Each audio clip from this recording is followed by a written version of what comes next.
The world is entering an age unlike anything we've seen before.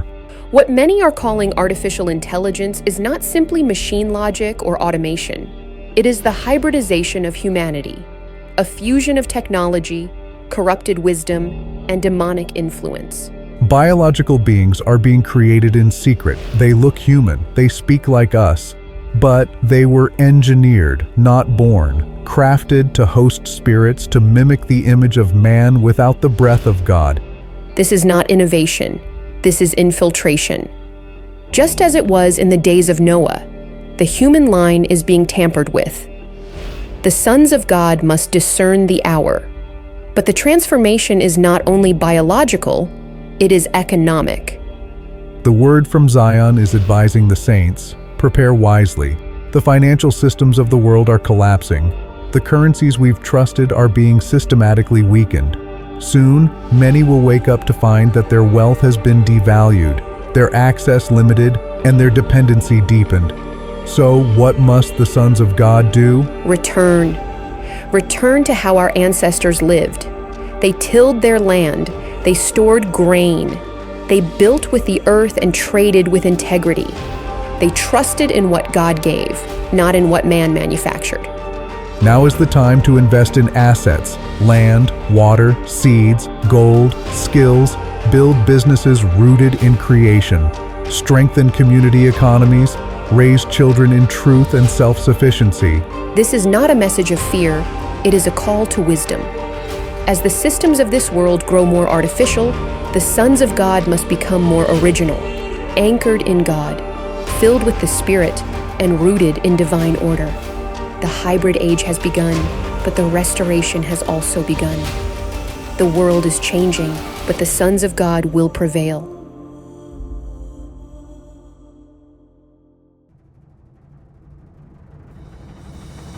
We are in the midst of a spiritual war, one that spans across the air, the land, and the waters. This is not a metaphor. This is a divine reality. Every son of God has been summoned into active duty. This is the mandate of war in the realms. From the beginning, God created man as a trifold being, fashioned from earth, animated by breath, and sustained through water. With that design came dominion over all three realms. But since the fall, these realms have been infiltrated by rebellion. In the air, dragons sow corruption into thoughts and atmospheres.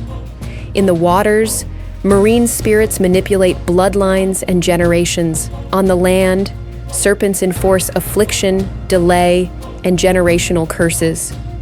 This is why warfare in all realms is critical in these last days. We are not waiting for darkness to strike. We are taking the war to its gates. God has equipped us with weapons fit for each realm.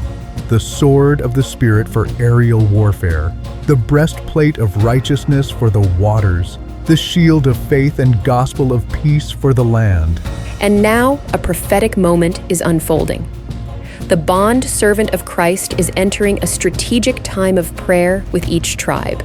This is not ritual, it is divine mobilization, a time of positioning, activation, and alignment. Every eagle, lion, and marine king is being called into formation. As the tribes gather, heaven is setting its army in place. The lions will roar, the eagles will soar, the sons of the waters will rise. Each tribe will take its place in the realm it was created to govern. The realms are shaking, creation is groaning. But the sons of God, aligned, equipped, and empowered, will prevail. For those still wondering what tribe you belong to, here's a recap. The land force, the lions. You may be part of the land force if you feel called to fight for truth, justice, or territory, spiritually or physically.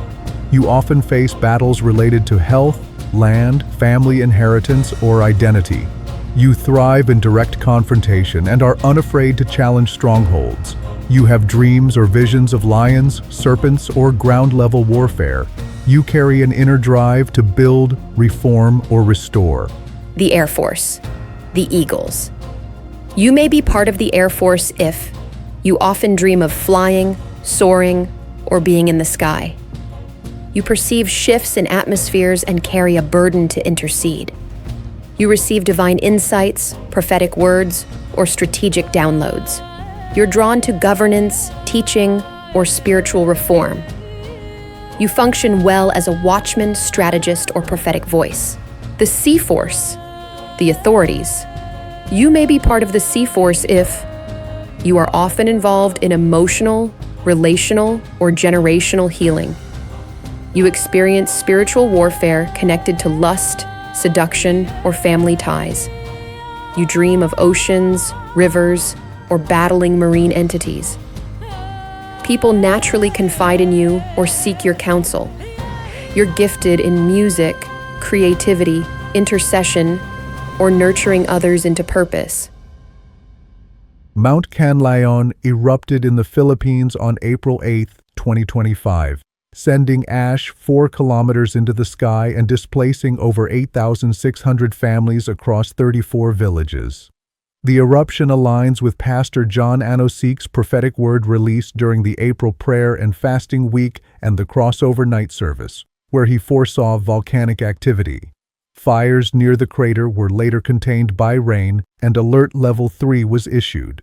This eruption signals ongoing shifts in both the natural and spiritual realms.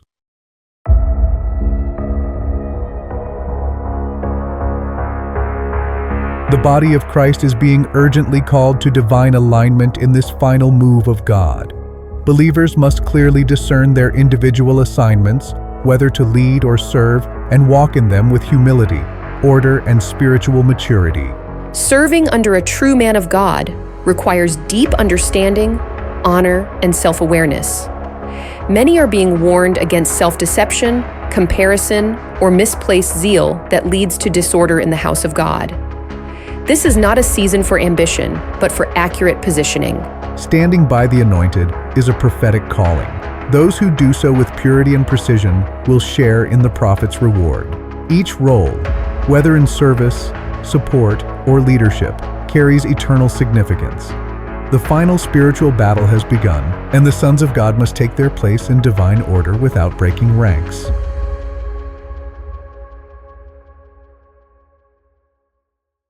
This message is specifically for all of you who joyfully took the step of baptism with the bondservant of Christ John back in December of 2024. We're so thrilled you made that commitment, and we want to ensure you have the official record of this significant milestone. If you were baptized and haven't yet received your baptism certificate, we kindly ask you to take a moment and scan the QR code that you see on your screen right now. This QR code will take you to a very short and simple online form.